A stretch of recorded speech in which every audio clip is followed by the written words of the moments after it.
방송에서 제공하는 투자 정보는 투자 판단에 대한 조언입니다.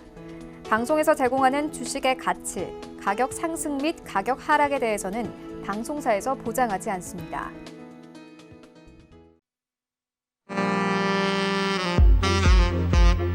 안녕하세요. 베스트 트레이딩맨 2부 진행의 김성희입니다. 간밤에 미증시가 급락하면서 오늘 우리 시장도 급락하면서 출발을 했습니다. 다행히 낙폭 줄여내면서 코스피가 2%대 약세 그리고 코스닥이 1.4%대 약세로 마감했는데요. 자, 그간 잘 가던 시장이 금요일장에 이렇게 흔들리면서 많이들 당황하셨을 것 같습니다. 오늘 이 시간은 1시간 동안 이지환 전문가의 강의로 함께 하는데요. 자, 이렇게 이 시간 함께 하시면서 이런 시장에도 흔들리지 않고 투자에 도움되는 이런 정보들 가득 얻어 가시기 바랍니다. 참고로 저희 방송에서 제공하는 정보는 투자 판단에 대한 조언일 뿐 해당 주식의 가치와 수익률 보장하지 않습니다. 그리고 베스트 트레이딩맨은 자본시장통화법 준수하고 있습니다. 1:1 투자 상담과 유사 수신행위, 무인가 영업행위 등 모든 불법 사항들 엄격하게 금지하고 있다는 점 알려드리도록 하겠습니다. 그럼 베스트 트레이딩맨 2부 힘차게 출발합니다.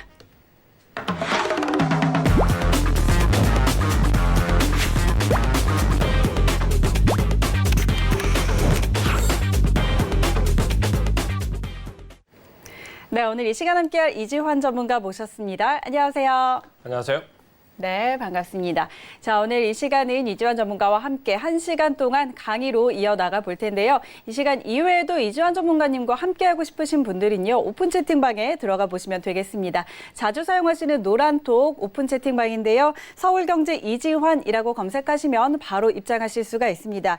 자, 이 안에서요, 우리 이지환 전문가께서 오랜 기간 시장 경험에 의해서 이렇게 흔들리는 상황에서 우리가 어떻게 대처해야 하는지 여러분의 멘탈도 잡아주고 계시고요. 또 단기적인 전략, 중장기적인 전략들 차별화해서 잘 알려주고 계시니까요. 꼭 들어가셔서 참고해 보시기 바랍니다. 자, 그럼 오늘 준비해 주신 강의 바로 한번 들어가 보도록 하겠습니다.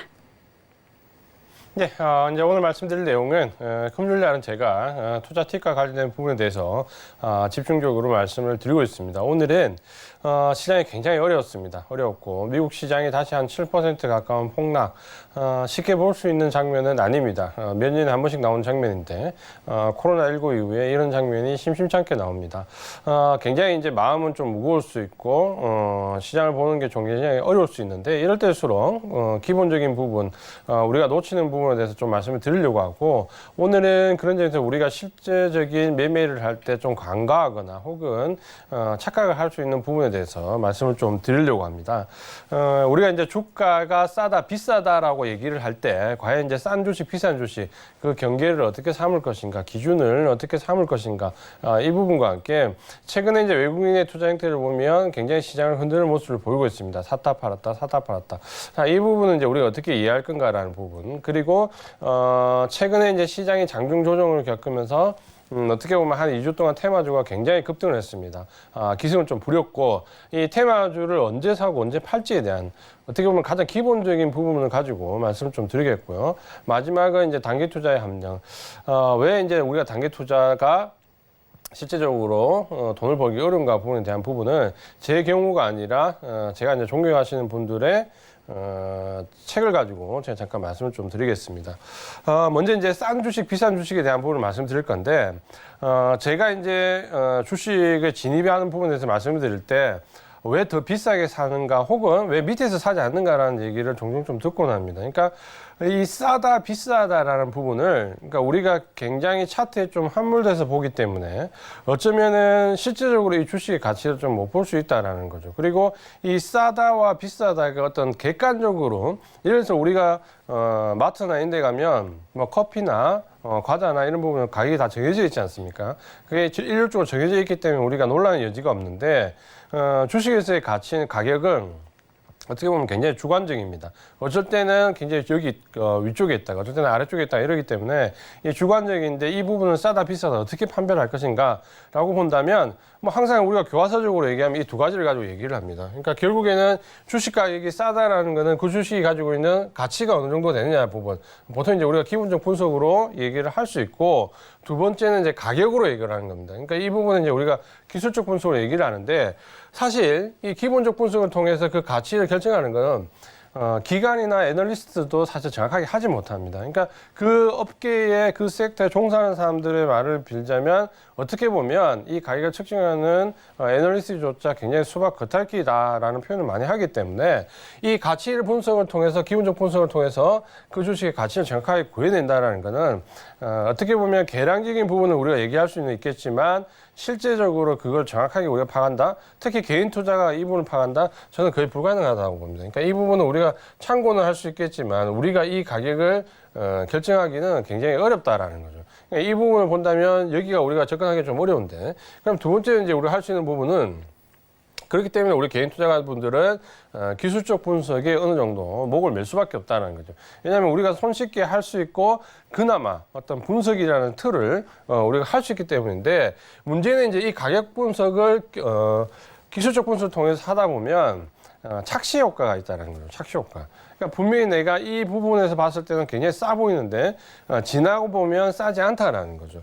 그 부분을 우리가 굉장히 많이 놓치고 있기 때문에 이 가격에 대한 부분에 논란이 있을 수 있습니다. 그래서 첫 번째는 이 기술적 분석의 오류가 어디서 많이 오냐면 차트에 너무 이제 매몰돼요. 차트에 너무 집중을 하다 보니까 오로지 차트상에 보이는, 어떻게 보면 차트는 시각적인 효과거든요. 많은 데이터들을 그림으로 우리가 편하게 인식할 수 있도록 그림으로 바꿔서 나타내기 때문에 굉장히 이제 시각적 효과를 가지고 있습니다. 그러다 보니까 이 그림으로 본다라는 거는 지금 내가 보는 위치에 따라서 달라질 수 있다라는 거죠.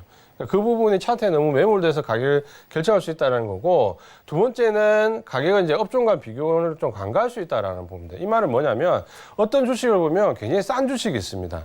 예를 들어서 A라는 주식이 가격이 50원밖에 안 해요. 굉장히 싸다라는 생각을 들고 우리가 할 수 있는 절대적인 숫자가 있는 거죠. 근데 이 업종에 있는 다른 종목들 B와 C를 봤더니 그 종목들은 45원, 40원이더라고요. 이렇게 해놓고 보면 이 부분은 50원은 그 가격 자체는 굉장히 싸 보일 수 있지만 실제적으로 그 업종 내 다른 종목들을 보면 싸지가 않다라는 거죠. 근데 이 업종 내에서 비교를 하지 않으면 그 종목 자체만 놓고 보면 그게 비싼지 싼지 우리가 착각할 수 있다는 거죠.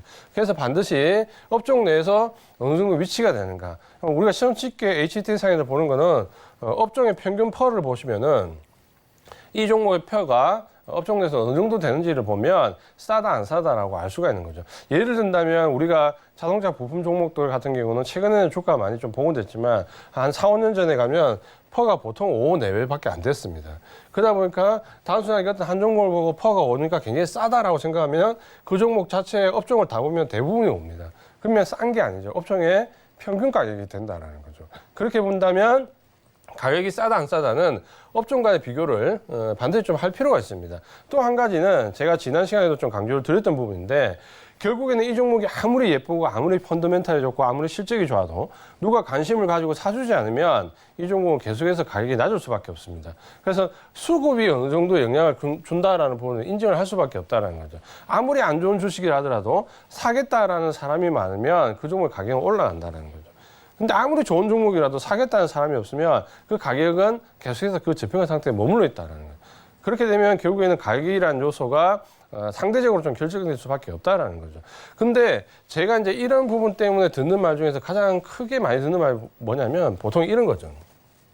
주가라는 부분이 이렇게 등락을 좀 거듭합니다. 박스권 흐름을 보일 때는 어떠냐면 결국에는 이 박스권 하단 가격에서 사면 싸게 사는 거죠. 그렇게 주식을 살 때가 있고, 혹은 이 고점을 돌파했을 때가 또 쌀 수가 있습니다. 결국 싸다 비싸다라는 거는, 이 주식 가격이 싸다 비싸다라는 거는 우리가 어떤 제품을 살 때 싸다 비싸다라는 부분과 혼동을 하면 안 됩니다. 근데 우리가 가장 기본적인 오류가 뭐냐면 똑같이 생각한다는 거죠. 마트에 가서 커피 사는 그 가격이 다른 마트보다 싸다 안 싸다 이 부분 것처럼 이 커피라는 제품과 주식이라는 가격의 결정을 같이 놓고 본다는 거죠.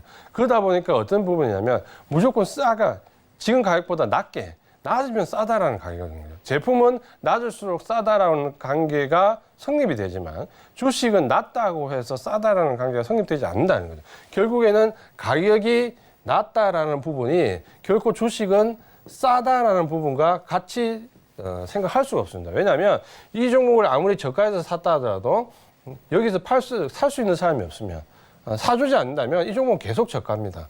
그럼 이 종목 내가 싸다라는 거는 더 비싸게 팔 수 있을 때 그 가격 대비로 싼 거지 절대적으로 싼 거 아니라는 거죠. 두 번째는 뭐냐면 이 가격이 고점을 돌파한 이후에 산다면 이 가격보다 비싸게 사는 게 아닙니까? 왜 여기서 안 사냐고 하지만 여기서는 더 비싸게 사줄 사람이 없지만 예를 들어서 고점을 돌파한 이 시점에서는 더 비싸게 사줄 사람이 있다라고 하면 여기는 싸게 되는 거죠. 싸다라는 거죠. 결국에는 여기서는 가격이 낮지만 더 비싸게 사줄 사람이 없으면 싼 게 아니고요. 여기는 가격이 더 높지만 더 비싸게 사줄 사람이 있으면 싸다라는 관계가 성립이 된다는 거죠.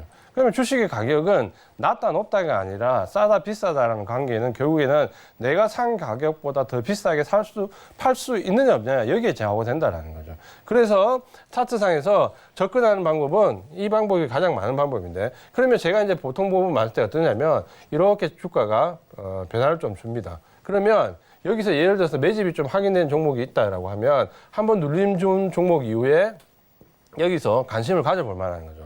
관심을 가져볼 만한데 예를 들어서 이런 거죠. 이 위치에서 가져볼 만한데 여기서 돌파가 되면 여기서 바로 진입을 할 수 있습니다. 그렇죠? 근데 만약에 여기서 직전 고점에서 돌파가 되지 않으면 밑에 지지선에서 살 수 있다는 거죠. 그럼 지지선에서 샀을 때 좀 더 싸게 가격을 돌파시킬 수 있다는 거죠. 그러면 결국에는 지지선에서 사던가 돌파가 돼서 사던가 매집 위에 들어갈 수 있는 방법은 크게 보면 두 가지라는 거죠. 가장 좋은 방법은 분할로 들어가면 더 좋은데 종목 수가 많고 단기, 중기, 장기 대응을 하다 보면 모든 종목을 분할로 살기는 힘들다라는 거죠. 그래서 우리가 실질적인 어려움이 있다 이렇게 좀 말씀드리겠고 그래서 이 싸다 비싸다라는 게 가격이 낮다 높다 아니다라는 부분인데 이걸 차트로 보면 이제 이런 오류가 있다라는 거죠. 뭐냐면 이 종목을 지금 보면 아래쪽에 지금 보면 파란 원이 있는 부분이 대부분 이제 저가를 형성하는 부분입니다. 여기도 저가를 형성하고 있고 저가를 형성하고 있고 여기도 저가를 형성하고 있고 여기도 저가를 형성하고 있습니다. 그러면 지금 현재 이 시점에서 우리가 접근을 하려고 보면 이 주식은 여기가 저가입니다. 낮다라는 가격이 낮다라는 거죠. 근데 이 부분은 펀더멘탈 상이나 혹은 자기만의 노하우로 다른 수급적인 부분이나 봐서 비싸다라고 판단할 수 있는 사람이 있으면 이제 그 부분이 어느 정도 통찰을 가지고 있다라고 말을 할 수가 있는 거죠. 그래서 이 부분이 싸다라고 생각해서 단순하게 차트상의 그림으로 놓고 보면 싸다라고 드릴 수 있는데 이게 과연 싼지 혹은 가격이 낮은지에 대한 부분은 논란의 여지가 충분히 있다라는 거죠. 그 부분이 이제 바로 이 부분인데 이전에도 제가 말씀드렸지만 좀 전에 봤던 그 파란 원 부분이 바로 이 부분입니다. 여기 상에서 차트를 우리가 접근하려고 봤을 때 분명히 이 부분은 싸지만 좀 전에 보신 것처럼 업종 간 비교, 업종 내 비교나 혹은 수급상의 비교 혹은 펀더멘털상의 비교를 봤을 때 이 부분이 싸지 않다라고 판단을 할 수 있는 사람이라면 여기서 접근하지 않고 이후에 주가가 제자리를 찾아간다, 하락한다라는 부분을 우리가 충분히 좀 이해를 할 수 있다는 거죠. 결국 뭐냐면 우리가 봤을 때 주가가 굉장히 단기적인 움직임을 봤을 때는 비이성적으로 움직이지만 결국은 주가는 제자리를 찾아갑니다. 그러니까 싸다 비싸다라고 했을 때 싸면 비싸지는 거고 비싸다 생각되면 싸지는 거죠. 결국 그 싸다 비싸다의 관계가 계속해서 움직이면서 주가는 자기 자리를 찾아가는 거죠.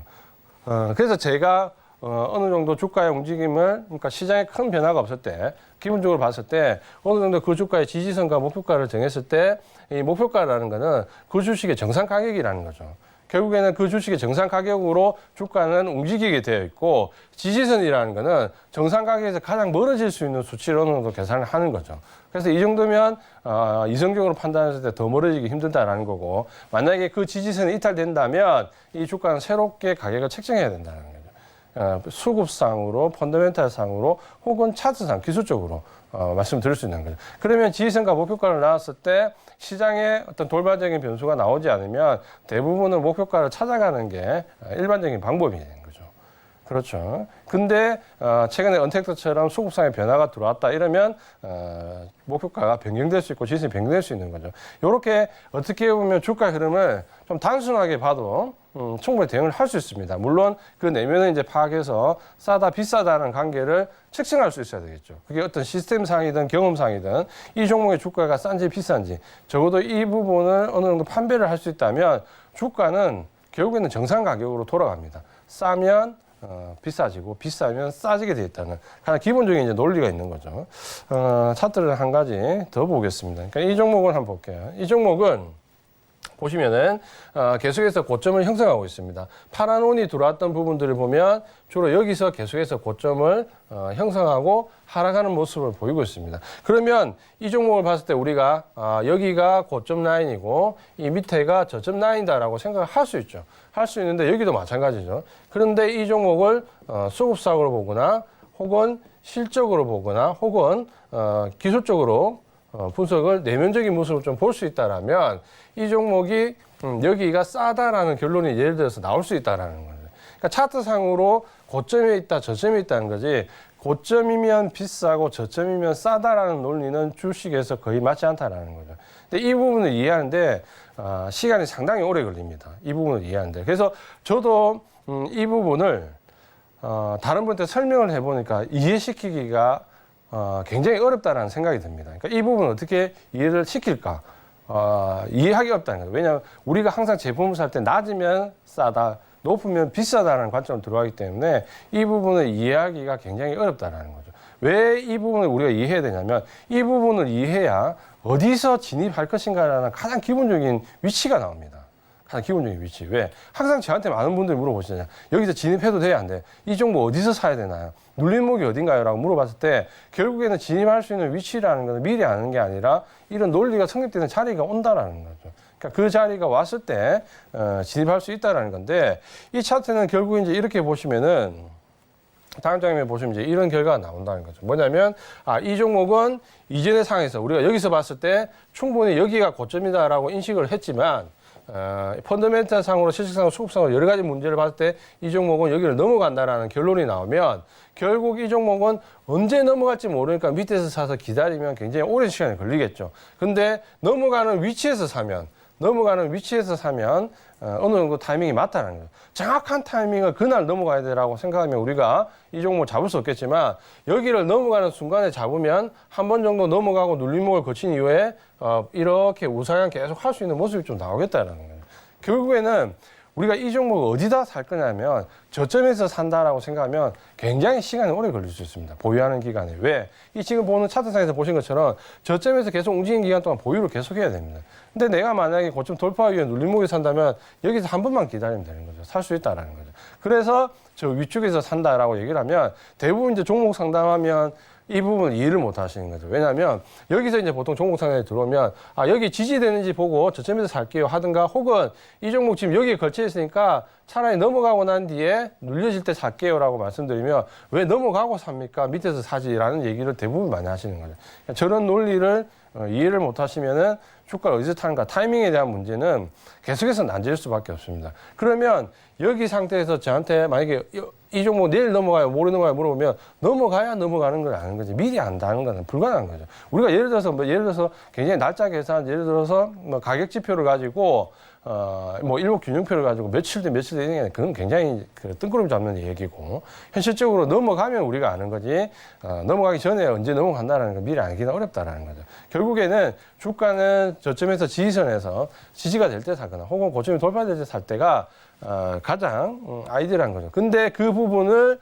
우리가 실제적으로 차트에서 찾기가 어렵다라는 거죠. 이게 단순히 넘어갔느냐 안 넘어갔느냐 지지가 되냐 안 되냐 요걸 구분하기가 어렵다 그러죠. 그러니까 이런 부분은 경험에 의한 판단과 함께 어떤 시스테믹하게 정해진 규칙이 있어야 되는 거죠. 그래서 이제 우리가 주가를 볼 수 있다는 거고 그래서 제가 오늘 이 주가가 싸다 비싸다는 얘기를 가장 첫 번째로 드린 이유는 가장 제가 많이 받는 질문 중에 하나가 왜 더 비싸게 사느냐 왜 더 저점에 사지 않느냐 저점 낮을 때 사다라는 건데 오늘 이제 결론적으로 말씀드리겠습니다. 이게 낮다, 높다라는 관계가 절대 주식의 관계가 아니다. 싸다, 비싸다는 관계는 싸다라는 거는 주가가 낮다라는 게 아니라 더 비싸게 팔 수 있는 위치가 싸다라는 거고 내가 아무리 밑에서 샀다 해도 더 비싸게 팔 수 없는 주식이라면 그건 싸지 않다라는 거죠. 내가 아무리 고점에서 샀더라도 더 비싸게 팔 수 있다면 이 종목은 싸다라는 거죠. 지금 2차전지가 아래쪽에서 지금 올라온 폭을 보면 거의 두세 배 정도 올랐습니다. 저점 대비하면 두세 배 정도 올랐는데 이 종목 그럼 지금 차트에 보면 전부 고점에 가 있거든요. 그러면 2차전지가 지금 굉장히 비싼 겁니까? 앞으로 더 살 수 없나요? 라고 물어보신다면 이 종목은 뭡니까? 12월, 내년 1월, 2월 가면 지금 가격에서 또 두세 배 올라 있을 수 있습니다. 그러면 지금 가격에서 두세 배 더 비싸게 팔 수 있는 위치라면 여기가 고점입니까? 저점입니까? 쌉니까? 비쌉니까? 라고 했을 때 이 종목은 결코 비싸지 않다라는 거죠. 반대로 지금 바닥권에서 지금 상승했던 여행이나 항공이나 이런 굉장히 어려웠던 코로나19로 종목들 지금 이제 고점권의 반등의 한 절반 정도 수치 이상 올라왔습니다. 고점까지는 못 갔죠. 근데 고점에 놓고 보면 아직 절반밖에 못 왔기 때문에 이 종목 그럼 절반 더 상승할 수 있나요?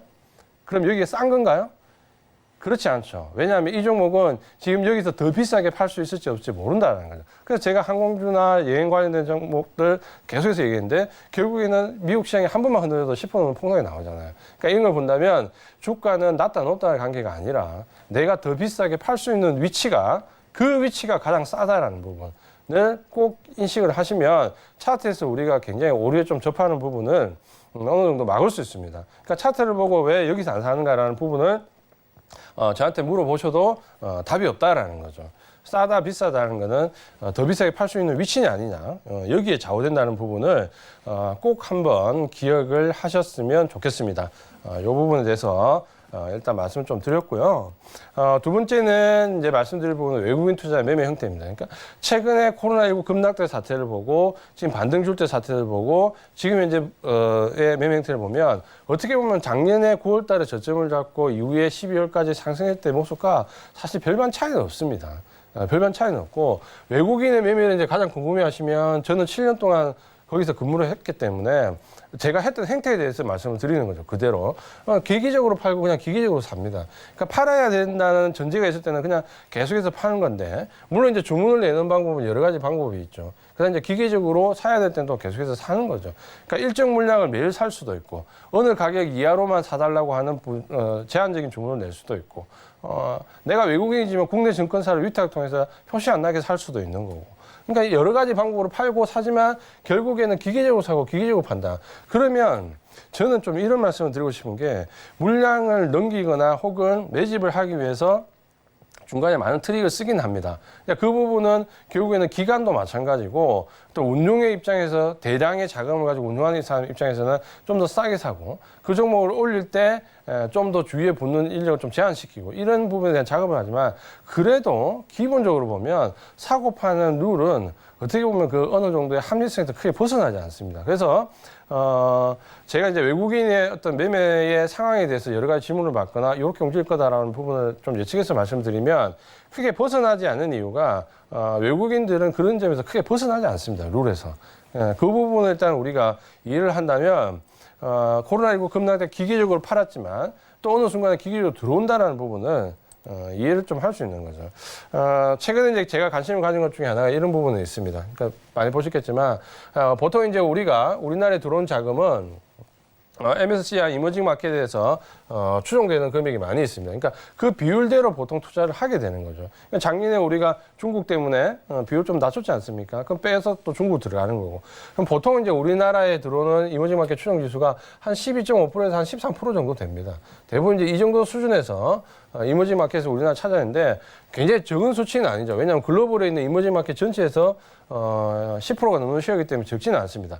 물론 이머징 마켓에서 제외하고 전체 글로벌 시장에 보면 1% 내외밖에 안 되는 굉장히 작은 수치죠. 근데 이머징 마켓은 작지 않은데 최근에 코로나19 급락 때 삼성전자 캡룰까지 중간에 불거지면서 너무 많은 수량을 좀 팔았습니다. 외국인들이. 그러다 보니까 지금 11%대입니다.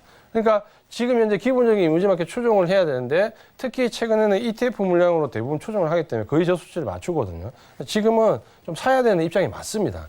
분명히 이제 외국인들은 어느 순간 사 들어올 겁니다. 그러니까 시장이 지금 단기 조정을 거치든 중기 조정을 거치든 이 부분이 어느 정도 무르익었을 때 분명히 외국인들은 이 지수를 맞추러 들어올 거고 그 부분을 우리가 이제 가장 잘 눈치챌 수 있는 부분이 삼성전자 수급을 좀 보면 되겠죠. 그러니까 최근에 삼성전자 수급이 엎치락 뒤치락 하잖아요. 한 3일 샀다, 3일 팔았다, 3일 샀다, 3일 팔았다, 엎치락 뒤치락 하면서 이렇게 엎치락 매도가 굉장히 강하다가 엎치락 뒤치락 하다가 어느 순간을 보면 매수가 많아지는 순간이 이제 오는 거죠. 근데 그 순간을 우리가 LCD 상으로 수급상으로 확인하기에는 시간이 한참 지나야 확인할 수 있다는 거죠. 그래서 이런 부분을 우리가 미리 좀 확인을 조금씩 해야 됩니다. 그래서 올일날 보여드렸던 부분 마찬가지인데 이 부분은 굉장히 중요한 부분입니다. 왜냐하면 제가 말씀드린 것처럼 보통 지금 금융위기 이후에 양적 완화를 했고 알고 계시잖아요. 굉장히 돈을 많이 풀었습니다. 그 많이 푼 돈이 증시에도 굉장히 많이 유입이 됐고 그 유입된 증시에 유입된 자금의 65%가 ETF에 전부 다 유입이 됐습니다. 그러니까 직접적인 종목에 대한 투자보다는 ETF를 통한 간접적인 바스켓 거래가 거의 이제 일반화되고 있습니다. 펀드나 이쪽에서. 그러면 결국 ETF 물량이 어떻게 움직이느냐가 우리나라에 보면 IT나 혹은 제약 바이오 산업이 어떻게 움직일지 알 수 있는 하나의 척도가 되거든요. 그러면 지금 보시는 것처럼 MSCI EM 이머징 마켓에서 ETF 유통자 수인데 결국 이제 계좌가 늘어나야 자금이 들어오는 거잖아요. 근데 계속해서 계좌가 좀 줄었고 최근에 이제 6월 달에 들어오면서 계좌가 한 400만 계좌가 좀 늘었습니다. 그러니까 이 말은 뭐냐면 그 유통자 수가 늘었다라는 거는 거기에 유입된 물량들이 뭡니까? 유통자 수가 늘어난 상태에서 거기에 자금이 더 들어오겠죠. 그러면 자금이 뭡니까? 들어올 준비가 어느 정도 많이 무르익고 있다는 거죠. 그러니까 여기가 이제 지금 6월 달에서는 여기 잠깐 이제 좀 아주 낮은 수치로 반등했지만 이게 7월, 8월로 가면 이제 좀 선명하게 보일 때가 오겠죠. 근데 그때가 되면 이미 너무 많이 이제 지나 있을 수 있다는 거죠. 그래서 이런 바닥권에서 변화를 보면 결국에는 외국인 투자들이 지금 좀 살 때가 이제 무르익고 있습니다. 그러니까 이번에 이 미국 시장의 급락이 단기로 가든 중기로 가든 이 조정이 어느 정도 무르익을 시점이 좀 된다면 분명히 이제 외국인들은 사 들어올 가능성이 높다라는 거죠. 그러면 어느 쪽에 들어오느냐? 말씀드렸잖아요. 결국 ETF에 의해서 물량이 유입되면 ETF는 그 섹터 내에 바스켓 거래입니다. 그러면 예를 들면 이런 거죠. 삼성전자를 사면 삼성 SDI도 좀 사고, 이천지간대 5G도 좀 사고, IT 섹터 내에서 대부분 이제 살 수 있는 걸 묶어두는 거예요. 그리고 코스닥에 가장 우량한 종목들도 좀 일부 넣고, 그러면 그 전체에 대한 섹터가 같이 이제 올라간다는 거예요. 그러면 아마 이제 우리가 예상해 볼 수 있는 부분이 이런 거죠. 뭐냐면 지금 당장은 만약에 외국인들 물량이 들어오면 우리가 반도체 섹터를 놓고 보면 이런 거죠. 그러면 어떻게 되겠습니까? 초반에는 삼성전자를 필두로 해서 하이닉스가 지수 상승과 함께 반등이 좀 먼저 첫 번째 반등이 나올 수 있겠죠. 나올 수 있을 거고, 그 다음 이 반등은 예를 들어서 이번 단기 조정이 끝난 시점부터 끌고 들어가서 6월 중순, 하순, 7월달 넘어가면 그 다음에는 뭡니까? 여기에 따라서 들어오는 IT, 반도체, 부품이나 제로 섹터들이 따라올 거고, 마지막으로 장비 섹터들이 따라 들어오겠죠. 요렇게 이제 과정을 거치면서 뭡니까? 요 섹터 전체가 하나의 ETF 섹터에서 IT 섹터로 들어올 수 있겠다는 거죠. 그럼 외국인들은 이제 저런 식으로 거래를 좀 하겠다는 거죠. 그리고 지난주에 말씀드린 것처럼 여기서 뭡니까? 좀 더 싸게 사고 조금 더 유리하게 만들기 위해서 선물을 움직여서 프로그램 물량을 좀 움직이겠죠. 왜냐하면 사고 싶은 물량을 개인들에서 좀 뺏어올 수도 있을 거고, 프로그램 물량을 매도를 유발해서 그 매도 물량을 매수를 받으면서 흡수할 수 있을 거고, 그러면 이제 이런 식으로 외국인들 수급이 점점 더 이제 조금 더 세밀하게 들어올 수 있다라는 거죠. 이런 부분들을 본다면은 지금 현재 외국인들은 MSCI 이머징 마켓에서 쉐어나 혹은 지금 ETF 계좌 수의 변화를, 유통자 수의 변화를 좀 보면 조금씩 이제 무르익고 있다는 거죠. 자금이 유입될 수 있는. 물론 환율의 변화나 이런 부분을 계속해서 방송에서 많은 분들이 얘기를 하지만 그런 부분이 무르익었을 때 실제적인 변화가 이렇게 있어야 된다는 거죠. 이런 변화를 보면 이제 조금씩 우리가 변화 눈치챌 수 있는 부분은 분명히 있습니다. 다만 지금 미국의 이제 2차 팬데믹과 관련해서 하락이 단기로 가느냐 중기로 가느냐, 지금 이제 오늘 월요일 다음 주 화요일 정도까지 분기점을 보면 어느 정도 그림이 좀 나오는데, 중기로 간다라고 하면은 굳이 이 구간에서 비싸게 살 이유가 없으니 계속해서 아래쪽에서 받으면서 좀 저가 매수를 하겠죠. 그러면 시장은 중기 조정이 조금 갈 수 있고, 만약에 단기 조정을 그친다면 아마도 저가 매수가 좀 불가능할 거기 때문에 프로그램 매도를 유발하거나 혹은 시장을 급등을 시키면서 들어올 수 있는 가능성이 있는 거죠. 그 두 가지를 다 열어놓고 우리가 지금은 좀 볼 필요가 있습니다. 그래서 외국인들은 기계적으로 사고 기계적으로 파는데, 지금은 기계적으로 파는 시점이 좀 지났고, 지금 시점부터는 기계적으로 사는 시점이 점점 더 무르익고 있다. 이렇게 우리가 이해를 하면 될 것 같습니다. 그래서 외국인들의 매매 거래에 대한 부분은 이렇게 좀 말씀을 좀 드리겠고요.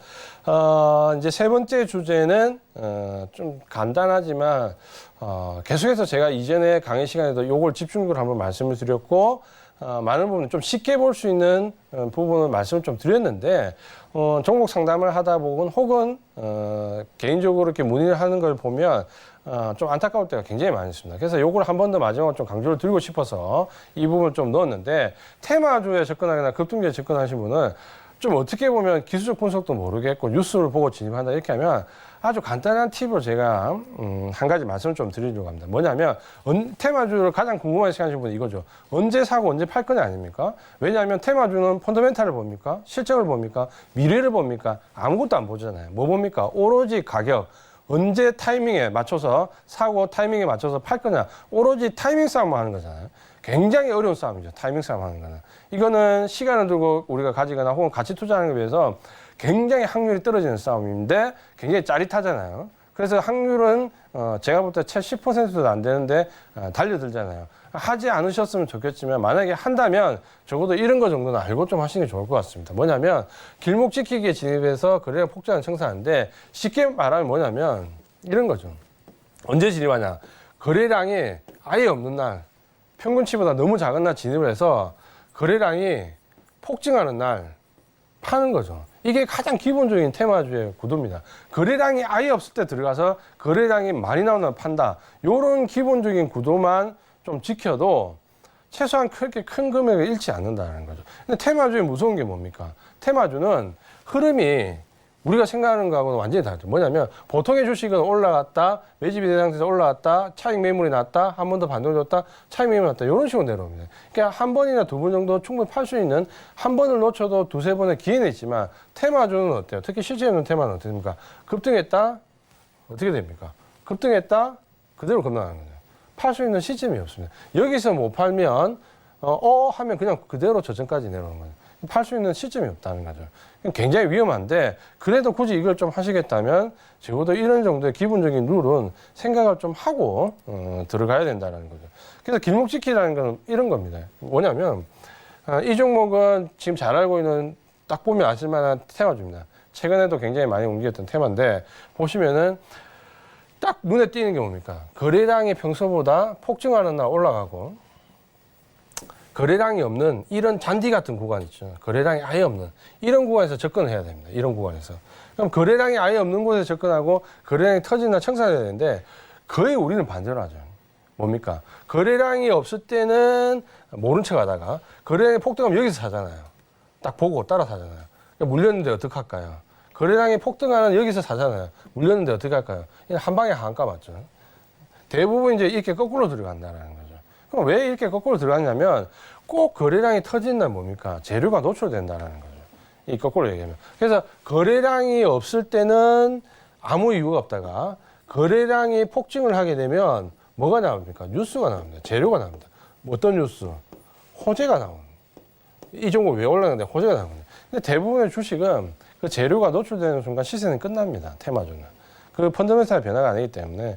그래서 내가 거래량이 아예 없을 때 사서 거래량이 많은 날 팔아야 되는데 거래량이 많은 날 꼭 호재가 나온다는 거예요. 그럼 그날 딱 사면 뭡니까? 이 고점에 사는 거죠. 그래서 아마 이제 시청자분들도 종목 상담을 보시면 굉장히 안타까운 부분이 뭡니까? 왜 저기서 왜 샀을까라는 부분이 대부분 이제 이럴 때 다 사신다는 거죠.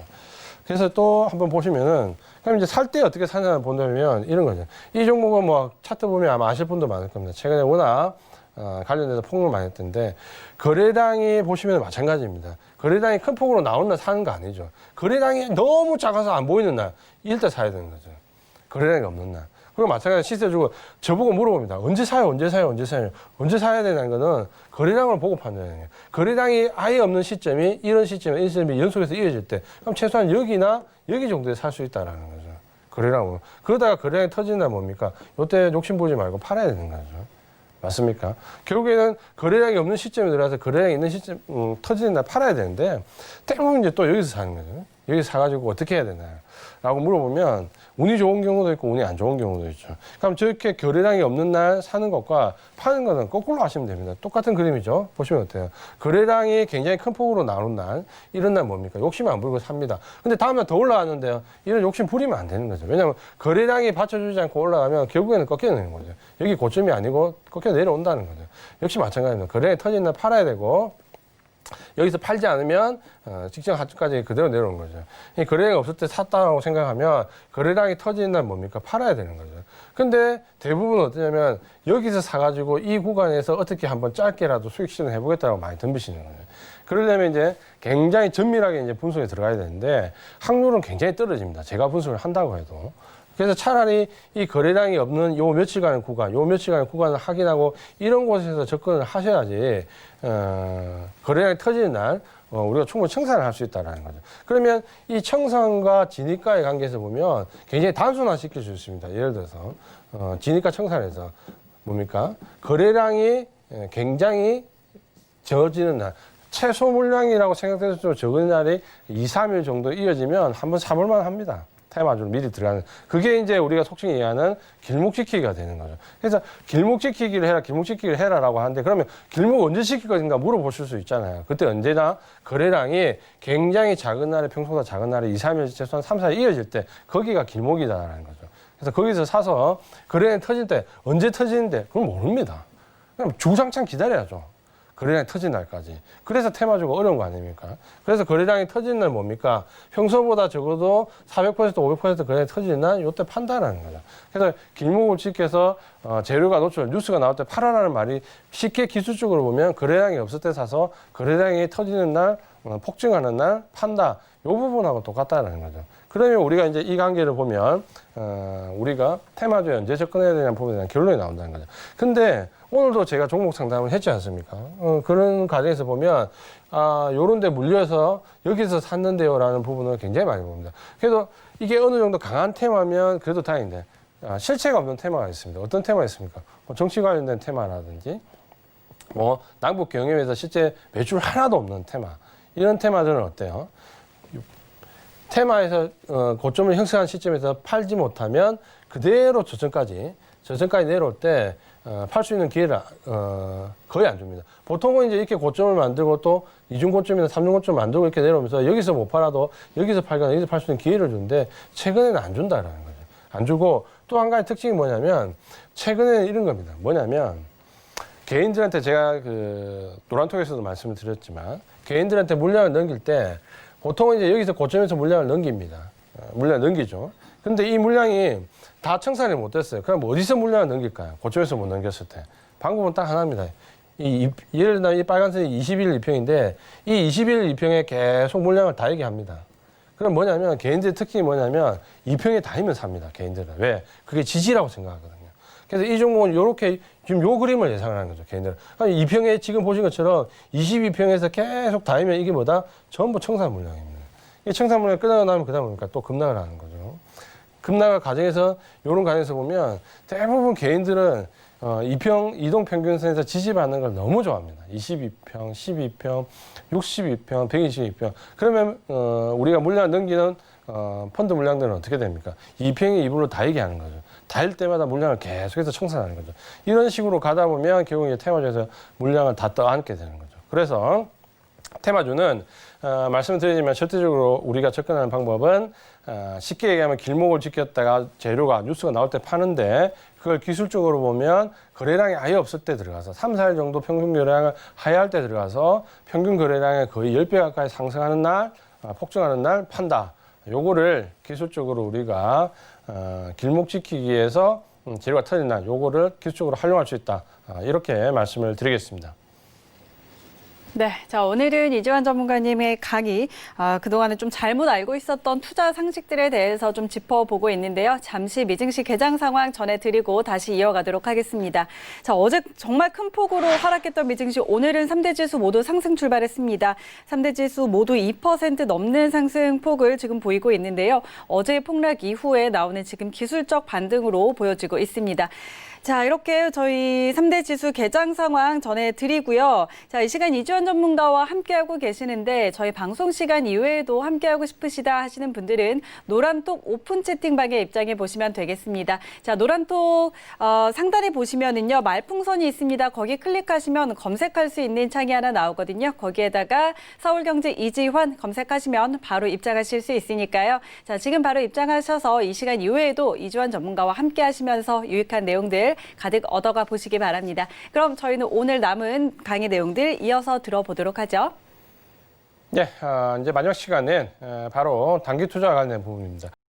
단기 투자가 왜 어렵냐라는 부분은 물론 이제 그 가장 큰 이유가 이익이 장기 투자보다 적다라는 거죠. 근데 단기 투자는 굉장히 수익을 좀 빨리 취할 수 있고 리스크를 좀 회피할 수 있는 부분이 들 것 같고 굉장히 이제 매력적일 수 있습니다. 느끼기에 꼭 테마주나 급등주를 하지 않더라도 단기적인 거래에 우리가 좀 집착할 수 있습니다. 그리고 빠른 시간 안에 수익을 좀 취할 수 있다라는 장점이 어떤 면에서는 굉장히 이제 위안이 되기도 하죠. 개인 투자보다는. 근데 결론적으로 말씀드리면 단기 투자는 수익을 만들기가 상당히 쉽지 않습니다. 그러니까 어떤 특정한 시스템을 기반으로 하거나 혹은 자기만의 아주 기술적인 노하우가 있지 않으면은 계속해서 반복적으로 했을 때 굉장히 어려운 부분이 있습니다. 그 부분을 우리가 생각을 해보면 아주 쉽게 결론을 내릴 수 있습니다. 뭐냐면 우리가 주식을 사서 수익을 낼 수 있는 방법은 두 가지밖에 없습니다.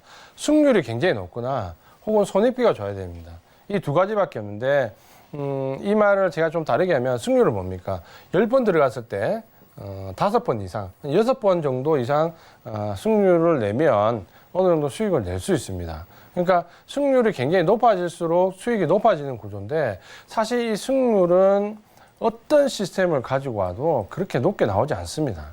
그러니까 아무리 어떤 부분에 잘 맞아서 그 부분에서 드라마틱하게 맞아서 정말 80% 90% 승률이 날 것 같지만 그걸 굉장히 기간을 늘려가지고 계속적으로 반복을 해보면 대부분 평균에 수렴하게 됩니다. 그러니까 승률을 굉장히 끌어올리는 연구를 하면 거의 평생을 연구해도 제자리 걸음에 도달합니다. 그러니까 굉장히 어렵다라는 거죠. 그만큼. 그리고 또 한 가지는 뭐냐면 6번을 이겨도 4번에 질 때보다 수익이 작으면 이 승률에서는 수익이 나지 않습니다. 7번을 이겨도 3번에 질 때보다 손익비가 크지 않으면 수익이 나지 않습니다. 반면에 손익비는 한 번을 이겨도 2번을 이겨도 3번을 이겨도 예를 들어서 3번을 이겨도 7번에 지는 것보다 이익을 좀 크게 가져갈 수만 있으면 충분히 수익은 날 수 있습니다. 그러니까 어쩌면은 단기적으로 매매 거래를 하지 않아도 되는 장점도 있고 만약에 이제 멘탈이 좀 안정돼서 한번 경험을 해보셨다면 좀 장기적인 대응을 해도 충분히 이제 가능하죠. 문제는 이 손익비를 투자하기 위해서 어느 정도 시간을 끌고 가야 되는데 그렇게 하려면 뭡니까? 멘탈이 좀 강해야 된다는 거죠. 결국에는 움직이는 지수, 그러니까 움직이는 가격, 주가의 가격을 늘 보고 앉아 있거나 혹은 차트를 계속해서 늘 보고 있으면 이 유혹을 참기가 어렵습니다. 당장 좀 올라왔는데 떨어질 것 같고 내려가면 더 내려갈 것 같고 이런 부분에 대한 불안감을 가지고 있기 때문에 우리가 이 부분을 이제 극복하기가 쉽지 않다는 거죠. 결국에는 이 손익비에 대한 장기 투자 이길 수 있는 방법은 결국에는 경험입니다. 내가 한 번을 100% 수익 나는 종목을 가지고 있으면 그 다음부터는 충분히 더 해볼 수 있습니다. 그러니까 한 번도 나지 않은 사람은 저렇게 투자를 하기가 어렵지만 한 번 경험을 한 사람은 이제 여기에 충분히 적응해서 이제 따라갈 수 있다는 거죠. 결국에는 그걸 경험하느냐 못하느냐의 차이가 어떻게 보면 수익의 큰 차이로 좀 돌아옵니다. 예를 들어서 어떤 사람은 똑같은 종목을 매번 5% 10%밖에 수익을 못 냅니다. 근데 똑같은 종목을 어떤 사람은 20% 30% 수익 냅니다. 어떤 사람은 50% 수익을 냅니다. 그 차이는 결국 이제 보통 견딜 수 있는 한계의 차이인데 그 한계의 차이는 대부분 일치합니다. 그 말이 무슨 말이냐면 제가 주식을 하면서 심리와 관계된 책을 굉장히 많이 읽어봤습니다. 그러니까 어떤 심리일까? 첫 번째는 고점이나 저점에서 느끼는 사람의 심리, 저점에서 매도하는 사람의 심리, 매수하는 사람의 심리, 고점에서 매도하는 사람의 심리, 매수하는 사람의 심리 이렇게 나눠볼 수 있고요. 또 하나는 견디는 정도에 대한 심리인데 이 부분은 사실 사람과의 차이가 거의 없다라는 실험 결과가 있습니다. 그러니까 어느 책을 보더라도 예를 들어서 어떤 사람이 10,000원에 주식을 매수했는데 이 사람이 견딜 수 있는 한계치가 얼마일까요? 보통 7,000원, 8,000원입니다.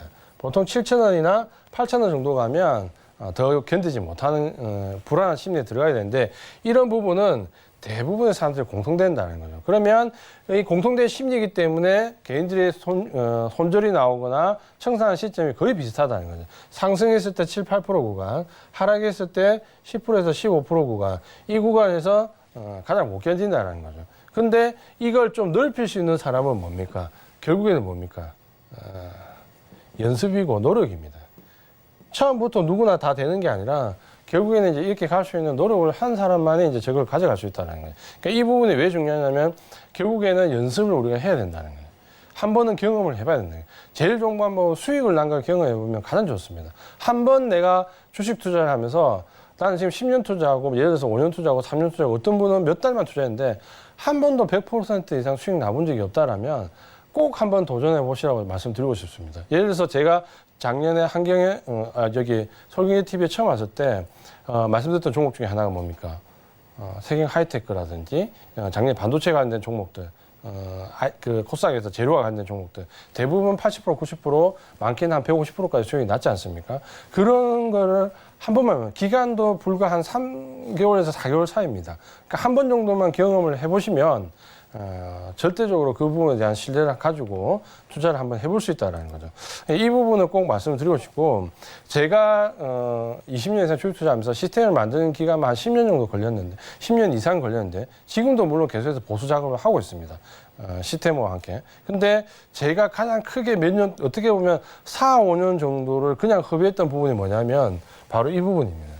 승률에 집착하다가 이 부분을 계속해서 놓쳤다는 거예요. 결론적으로는 이제 이거는 내가 죽을 때까지 연구를 해도 저걸 1% 올리기 쉽지 않다는 거를 이제 어느 정도 깨닫고 있는 거죠. 그래서 손익비를 얼마나 늘릴 수 있는가라는 부분에 집중하지 승률을 높이겠다라고 생각하면 평생을 연구해도 골드만삭스가 100조를 투입해도 결론은 못 얻었다는 거를 꼭 말씀 좀 드리고 싶습니다. 그래서 이 단기 투자 관련 부분인데 우리가 산술적으로 얘기하면 이제 뭐 누구나 다 알고 있는 거죠. 5% 수익 나는 종목 10개 만들려면 굉장히 힘듭니다. 10종목을 가지고 5% 수익 만들려면 쉽지 않습니다. 한 20종목, 30종목 사야지만 손절 나가는 거 빼고 만들 수 있는 거죠. 그래도 50% 예를 들어서 그냥 산술적으로 얘기했을 때 수익한다면 그냥 50% 수익 나는 한 종목으로 만들면 굉장히 마음 편합니다. 왜? 한 종목이기 때문에 사실 그 종목 손절 나가도 크게 부담되지 않습니다. 한 종목 손절 나가는 때. 근데 그 종목을 50% 수익까지 끌고 간다면 나머지 9종목에 대한 리스크를 줄이면서 충분히 수익을 좀 낼 수 있다라는 거예요. 그러니까 이 부분을 본다면은 리스크 관련 측면에서도 사실 내가 단기간에 매매를 끝냈기 때문에 안정적이다. 그렇지 않죠. 종목 수가 굉장히 늘어날 수 있기 때문에 더 불안해할 수 있습니다. 더 초조해할 수 있고 그리고 손절에 대한 공포도 더 늘어나고. 근데 한 종목을 손익비를 좀 길게 잡고 손절 좀 길게 잡아보십시오. 매일매일 안 봐도 되고 오늘 등락이 어떻게 됐다는 부분은 크게 신경 쓰지 않아요. 한 5% 10% 빠진 거에 너무 민감해 안 줄 수 있고. 왜? 내가 먹는 게 50% 100%인데 10% 하락했다고 해서 내가 그렇게 민감하게 반응할 필요가 없다라는 거죠. 이 부분을 이해하는 시점이 옵니다. 그러니까 제가 보통 이제 그 차트를 볼 때가 마찬가지로 뭐냐면 주식을 하다가 보면 단기적으로 좀 눈이 뜨일 때가 있거든요. 어느 정도 깨우칠 때가 있는데 아마 이걸 깨우칠 때가 손실에서 수익을 전환하는 시점이 아닐까 저는 좀 그렇게 생각하거든요. 그러니까 내가 가진 어떤 시스템 같은 경우는 본인이 가진 한계가 있다는 걸 인정하는 시점이고 우리가 매매하는 사람 같으면은 이 부분을 인정하는 순간 손실에서 수익으로 전환되는 경우가 굉장히 많이 있습니다. 물론 전환이 안 되는 사람도 있습니다. 그러니까 10년을 해도 단기 투자하다가 테마 투자만 하다가 끝나시는 분들이 있죠. 그걸 깨닫는 분도 있고. 그래서 마지막으로 제가 이제 드리고 싶은 말은 뭐냐면 이 부분 이제 조금 이제 어려워서 작게 보여서 안 보일 수 있습니다. 제가 남은 시간에 빠르게 한번 읽어보겠습니다. 뭐냐면 일본의 굉장히 유명한 투자가 한 말이 뭐냐면 이 시장에는 승률이 뛰어난 선수들이 너무 많습니다. 언제나 손실을 있는 것보다 이익을 내는 경우가 많습니다. 이익을 내는 경우가 항상 많은데 그 이익을 내는 경우에 60, 70% 정도의 아주 경이적인 승률을 내는 경우도 있습니다. 근데 나는 거기에 비하면 패하는 일이 너무 많아서 승률이 굉장히 초라합니다. 근데 오랜 시간이 지나서 내가 이 증시에 오래 있다 보니까 승률을 자랑하는 사람들이 하나둘씩 주위에서 없어집니다. 그 사람이 30년, 40년 증권시장에 있다 보니까 분명히 7승 3패, 3승 7패보다 훨씬 더 뛰어난데 승률이 아무리 70%라고 하더라도 3번의 실패로 인한 손실액보다 수익이 적으면 아무 소용이 없다라는 거죠. 반면에 나는 몇 번 지다가도 10번 중에서 3번 정도만 이겨도 그 손실을 충분히 만회하고 수익을 거둔다면 결국에는 한 20년 정도 지나서 보니까 시장에 나만 남아있더라는 거죠. 승률을 60% 잘하는 사람은 지금 시장에 아무도 없고 결국 나 혼자만 남아있다라는 거고 결국 이 말의 뜻은 뭐냐면 진정한 승부사가 어떤 겁니까? 여기에 주식시장의 생리가 모든 것이 녹아있다라는 이 부분이 저는 이제 너무나 우리가 와닿을 수 있는 말이고 결국에는 뭡니까? 실패를 손실을 너무 두려워하면 결국에는 저 승리를 가져갈 수 없다라는 결론이 이제 나오는 거죠. 결국에는 작은 실패를 두려워하면 큰 성공을 만들 수 없습니다. 작은 실패를 회피하려고 하는 사람이 절대적으로 100%, 50% 수익 절대 못 납니다. 결국에는 그 쳇바퀴 속에 갇혀 있을 거냐, 아니면 한번 뚫고 나올 거냐. 그러니까 이 차이가 아마 제가 봤을 때 가장 큰 손실에서 수익의 전환 차이가 아닐까. 오늘은 마지막에 이 말씀으로 마감을 하도록 하겠습니다. 네, 좋습니다. 마지막 단기 투자의 함정까지 전해주시면서 이 시간 강의 마무리했습니다. 이주환 전문가와는 여기서 인사 나누도록 하겠습니다. 오늘 말씀 고맙습니다. 고맙습니다. 네, 자 이렇게 금요일 이 시간도 꽉 채워드렸는데요. 참고로 저희 프로그램에서 제공하는 정보는 투자 판단에 대한 조언일 뿐 해당 주식의 가치와 수익률 보장하지 않습니다. 그리고 베스트 트레이딩맨은 자본시장통화법 준수하고 있습니다. 1:1 투자 상담과 유사 수신행위, 무인가 영업행위 등 모든 불법 사항들 엄격하게 금지하고 있다는 점 다시 한번 알려드리도록 하겠습니다. 오늘 준비한 내용은 여기까지고요. 저희는 다음 주에 또 알찬 내용으로 돌아오도록 하겠습니다. 함께해 주신 여러분 고맙습니다.